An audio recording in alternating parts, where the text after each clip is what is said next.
السلام علیکم، مانو ٹاکیز میں ایک نئی ویڈیو کے ساتھ حاضر ہوں۔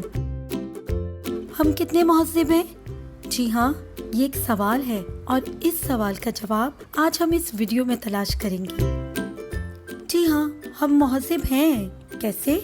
جب موبائل کی ایجاد نہیں ہوئی تھی یا یہ عام لوگوں کی پہنچ سے کوسوں دور تھا، لوگوں کے پاس اس وقت صرف PTCL کا لینڈ لائن فون ہوتا تھا۔ کسی کے گھر جانے سے پہلے فون کر کے وقت طے کیا جاتا تھا یا آنے کی اطلاع دی جاتی تھی۔ یعنی ہم مہذب تھے۔ زمانے نے ترقی کی اور موبائل ہاتھوں میں آیا تو فون کرنے سے پہلے واٹس ایپ میسج کیا جاتا ہے، یعنی جب فارغ ہوں تو بات کر لیجئے گا، یا پھر اگر آپ ویلے ہیں تو ہم کال کھڑکا دیں۔ میں سوچتی ہوں کہ جب فون اور موبائل نہیں ہوتا تھا اس وقت لوگ کتنے غیر مہذب ہوتے تھے۔ اچانک ہی نازل ہو جاتے ہوں گے بغیر اجازت کے، کسی چھاپا مار ٹیم کی طرح۔ لیکن کیا واقعی وہ غیر مہذب تھے اور ہم مہذب ہیں؟ اسی سوال کا جواب لینے کے لیے میری یہ ویڈیو پوری دیکھنی پڑے گی۔ دوسروں کی ذاتیات میں ہم جس دھڑلے سے دروازہ توڑ کر گھستے ہیں وہ ہمیں مہذب سے غیر مہذب بنانے کے لیے کافی ہے۔ لوگوں کی ذاتی زندگی پر نکتہ چینی تو ایک الگ موضوع ہے، اس پر پھر کبھی بات ہوگی۔ یہاں بات کروں گی سوشل میڈیا کی، خاص طور پر فیس بک کی۔ ہم بہت مہذب ہیں، لیکن ہم کسی کے بھی ان باکس میں گھس کر اس کو میسیجز پر میسیجز کیے جاتے ہیں۔ وہاں ہمارا ظاہری مہذب پن تیل لینے گیا ہوتا ہے۔ وہ نہیں دیکھتا تو مفرور، جواب نہیں دیتا تو مغرور، ہائے بولتا ہے تو انٹرویو شروع، بائے بولتا ہے تو سلواتیں سٹارٹ، خاموش رہتا ہے تو گڈ مارننگ سے لے کر گڈ نائٹ تک دنیا بھر کی 1000 بار کی دیکھی گھسی پٹی خبریں اور ویڈیوز بھیجی جاتی ہیں۔ ان میں بابا آدم کی خبریں اور ویڈیوز بھی شامل ہوتی ہیں۔ بیچ بیچ میں عامیانہ شاعری کا تڑکا بھی لگا ہوتا ہے، جس میں پھول بوٹے ایسے ٹکے ہوتے ہیں جیسے سیاہ زیرے اور لال مرچ کا بھگار۔ کچھ لوگوں کی مستقل مزاجی پر 100 توپوں کی سلامی دینے کو دل چاہتا ہے۔ اللہ جھوٹ نہ بلوائے، پچھلے 5 سالوں سے ہر ہفتے ان باکس کے دربار میں کسی فریادی کی طرح سلام کی حاضری لگاتے ہیں۔ مطلب جس ہفتے سلام نہ آئے سمجھ لو دار فانی سے کوچ کر گئے۔ لیکن اس شبے کی نوبت خال خال ہی آتی ہے۔ کبھی کبھی سلام آخر بھی عرض کیا جاتا ہے، لیکن سامنے والے کی بے رخی دیکھ کر ازلی ڈٹائی سے واپس آ کر دوبارہ ابتدائی سلام پر آ جاتے ہیں۔ ان باکس میں شاعری، دل میں دراڑ ڈالنے والے ایموجی کی مثال ماضی قدیم کے ان عاشقانہ رخوں کی مانند ہے جو گلی کے ویلے لڑکے محلے کی لڑکیوں کے دریچوں اور چھتوں پر پھینکتے تھے۔ لڑکی نے اٹھا لیا تو بلے بلے، نہیں اٹھایا تو پھینکتے رہو، اس میں کون سے 4 پیسے لگتے ہیں۔ مگر وہ کام ذرا مشکل اور خطرناک تھا۔ دوستوں کو رازدار بھی بنانا پڑتا تھا اور پھر پکڑے جانے پر ابا جی کی مار کا خوف اور محلے میں بے عزتی کا ڈر الگ ہوتا تھا۔ لیکن فیس بک نے عاشقی کو نہایت آسان بنا دیا ہے۔ یہاں تو پڑوس میں بیٹھے ابا جی کو پتہ بھی نہیں چلتا کہ بیٹے نے کس کے گھر میں رکا پھینکا ہے، وہ بھی دل کے ایموجی کے ساتھ۔ کچھ صاحبان ہر خاص موقع پر مبارکباد دیتے نظر آئیں گے، یوم آزادی مبارک، عید مبارک، شب برات مبارک، اور کچھ نہیں تو سنیں آج میری سالگرہ ہے، مجھے سالگرہ مبارک۔ او بھائی ہمیں پتا ہے یہ سب مبارک ہے، جو نہیں مبارک وہ بس آپ ہیں۔ کچھ حضرات ایسے میسیجز کرتے ہیں جیسے پتہ نہیں کب کی جان پہچانے۔ سنیں، نہیں سنتے کیا کر لوگے، مگر پھر میسیج، بات تو سنیں، پھر تجسس کی رگ کو بھڑکاتے ہیں۔ سنیے، آپ سے ایک ضروری بات کرنی ہے۔ کیا ضروری بات کرنی ہے؟ قسم لے لو میں نے تمہاری مرغی نہیں چرائی، نہ تمہاری بجلی بند کرنے میں میرا ہاتھ ہے۔ یقین مانو بارش کے جس گندے پانی میں گرے تم صندوق پر اکڑوں بیٹھے ہو، اس میں میری کوئی سازش نہیں۔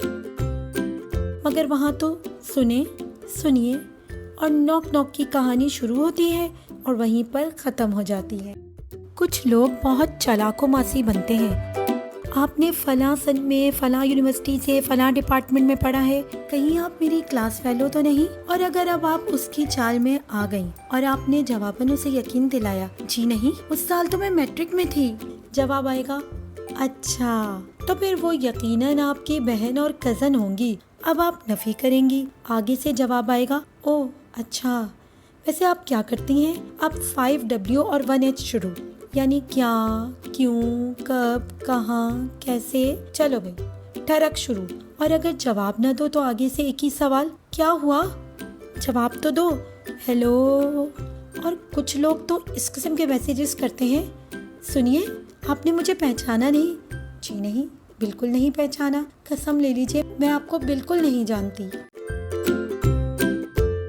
کچھ اس میدان کے بڑے کھاک کھلاڑی ہوتے ہیں. سب سے پہلے وہ آپ کی تصویر کا جائزہ لے کر پروفائل چیک کر کے آپ کو تولتے ہیں. آپ کی پوسٹ سے اندازہ لگاتے ہیں کہ کس موضوع میں آپ کو دلچسپی ہے. اگر شاعری میں ہے تو کس قسم کی شاعری میں ہے. پھر کبھی ان باکس میں وہ حضرت جان ایلیا کا روپ دھار لیتے ہیں اور کبھی غالب و فیض کی روح کو تڑپاتے ہیں. اگر آپ کی وال پر تنہائی اور اداسی کی پوسٹس ہیں تو وہ آپ کی ہمدردی میں غوطے مارتے ہوئے تنہائی مٹانے اور غم بانٹنے پہنچ جاتے ہیں. حالانکہ اپنے گھر میں بیگم ان کے ساتھ تو میمے کے بعد رو رو کر دریا بہا رہی ہوں گی.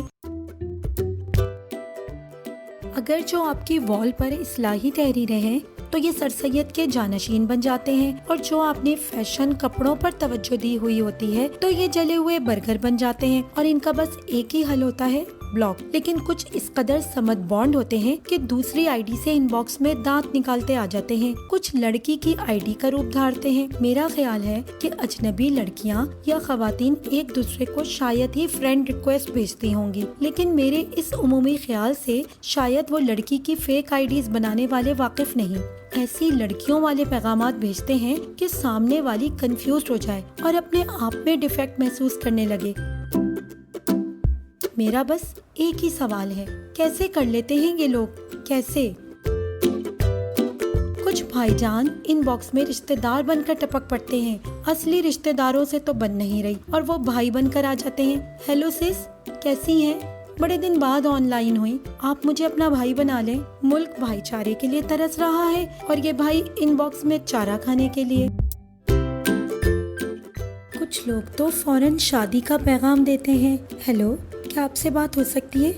جی، مجھے بس آپ کی جیسی ہی کسی لڑکی کی تلاش تھی. گھر کا پتہ دے دیں. ہائے، کیوں؟ شادی کرنی ہے آپ سے. تلاش گمشدہ کا ایسا دکھی منظر نامہ کھینچا جاتا ہے کہ جیسے کنویں میں ہماری تلاش کے لیے بانس ہی تو نہ ڈلوا دیے تھے. کوئی بھتیجے بن جاتے ہیں، منہ میں دانت نہ پیٹ میں آنت، اور ان باکس میں آ کر آنٹی. اب آنٹی تو نہ کہیں جی. کچھ تو ایسے ان باکس میں میسج کرتے ہیں جیسے شرارتی بچے گھر کی گھنٹی بجا کر بھاگ جائیں. جا کر دیکھو تو غائب. کچھ لوگوں کو جب گھاس نہیں ملتی تو وہ ایک جاسوس کی طرح آپ کے پیچھے لگ جاتے ہیں. ہر پوسٹ پر آپ کے کمنٹ کے نیچے ان کا دل جلا اختلافی کمنٹ ہی نظر آتا ہے. آپ کوشش کر لیں، چاہے افریقہ کے کسی گروپ میں چلے جائیں، مگر یہ وہاں بھی ہاں ہو کرتے ہوئے پہنچ جائیں گے. اور پھر آخری حل یعنی بلاک. بہت سارے لوگ یہ کہیں گے کہ بھائی اتنی کہانیاں کیوں، سیدھا حل ہے، بلاک کر دو. تو جناب، اگر سب کو بلاک کر دیا تو فیس بک پر ہماری تحریریں کون پڑھے گا؟ اور پھر یہ مشاہدات و تجربات آپ تک کیسے پہنچیں گے؟ اور یہ جو آپ زیر لب مسکرا رہے ہیں وہ مسکراہٹ کیسے آئے گی؟ ویسے بھی کسی مسئلے کا حل یہ نہیں کہ آپ میدان چھوڑ دو یا آگے والے کو منظر نامے سے ہٹا دو. ہر شخص کی یہ انفرادی ذمہ داری ہے کہ وہ اس حد کا احترام کرے جہاں سے دوسرے کی حد شروع ہوتی ہے. مطلب پہلے تو بلا وجہ کسی سے بات نہ کریں. یہ ہیلو، ہائے، بائے یا اپنے دکھ سکھ کی کہانیاں اپنے ہی گھر والوں سے شیئر کریں. کسی اجنبی کو کیا پڑی ہے کہ آپ کے غم پر 100 آنسو بہائے. ویسے بھی فیس بک پر اتنی پوسٹ، خبریں دن رات آتی ہیں، ان پر ہی افسوس کر لیں تو کافی ہے. کسی سے تعلق تب بنتا ہے یا تو وہ آپ کے پروفیشن سے وابستہ ہو یا اس کا اور آپ کا کوئی شوق یکساں ہو، اور پھر ضروری یہ بھی ہے کہ سامنے والا بھی آپ سے تعلق بنانا چاہے. فیس بک پر پوسٹ کرنے یا کمنٹ کرنے کا قطعی یہ مطلب نہیں کہ ہر ایرے غیرے کے لیے فرینڈ لسٹ کے دروازے کھول دیں یا اس کو اپنی ذاتی زندگی کی کہانی سنانا شروع کر دیں. میں نے تو مہذب اور غیر مہذب کا فرق بتا دیا. اب آپ خود فیصلہ کریں کہ آپ کتنے مہذب ہیں. اس ویڈیو میں بس اتنا ہی. اپنا اور اپنے ارد گرد کے لوگوں کا خیال رکھیے گا، اور اگر ابھی تک آپ نے میرا چینل سبسکرائب نہیں کیا ہے تو اسے سبسکرائب کر لیجئے، اور وہ جو بیل آئیکن کا بٹن ہے اسے ضرور بجا دیجئے تاکہ میری ہر نئی آنے والی ویڈیو سے آپ سب سے پہلے باخبر ہوں. اجازت دیجئے، اللہ حافظ.